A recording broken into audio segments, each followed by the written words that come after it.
Jhunjhunu Lok Sabha seat पर BJP की स्थिति विकट होती जा रही है। यूं कहें कि बीजेपी अपनों से ही घिरती हुई नजर आ रही है।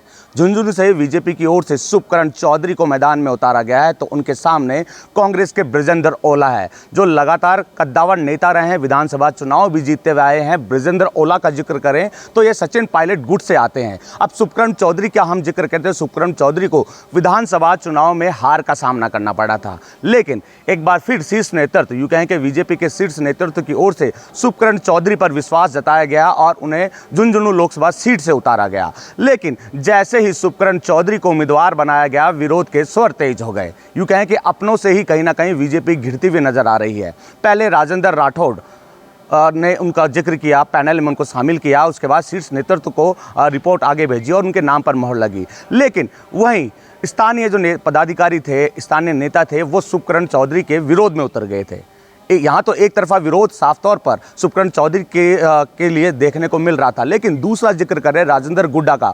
राजेंद्र गुड्डा ने भी शुभकरण चौधरी के खिलाफ मोर्चा खोल रखा है, भ्रष्टाचार के आरोप शुभकरण चौधरी पर लगाए। इसके साथ साथ ही रैलियां जो है राजेंद्र गुड्डा की ओर से निकाली गई। तो यूँ कह सकते हैं कि इस सीट पर बीजेपी की स्थिति विकट होती हुई नजर आ रही है। अब बृजेंद्र ओला की अगर बात करें, काफ़ी कद्दावर नेता हैं, अनुभवी नेता हैं और लगातार इस सीट पर अपना दमखम भी दिखाते हुए नजर आ रहे हैं। जनता का मन टटोलने की कोशिश जो है बृजेंद्र ओला की ओर से भी की जा रही है, लेकिन हर एक सीट को जीतने के लिए बीजेपी लगातार मंथन करने में लगी है। प्रधानमंत्री नरेंद्र मोदी हो, केंद्रीय नेतृत्व हो, वो लगातार अलग अलग लोकसभा सीटों पर मंथन करने में लगा है। जनसभाएं की जा रही है, जनसभाओं के माध्यम से प्रधानमंत्री नरेंद्र मोदी अपनी योजनाओं का बखान करने में लगे हैं। गारंटी जो है प्रधानमंत्री की जो गारंटी थी, उसका भी बखान किया जा रहा है। लेकिन यूँ कह सकते हैं जैसे ही अपनों से घिर गए शुभकरण चौधरी, तो इस सीट पर उनकी राह मुश्किल होती हुई नजर आ रही है। एक तरफ बीजेपी कह रही है हम 25 की 25 सीटें जो है लोकसभा चुनाव में जीतेंगे, लेकिन इस बार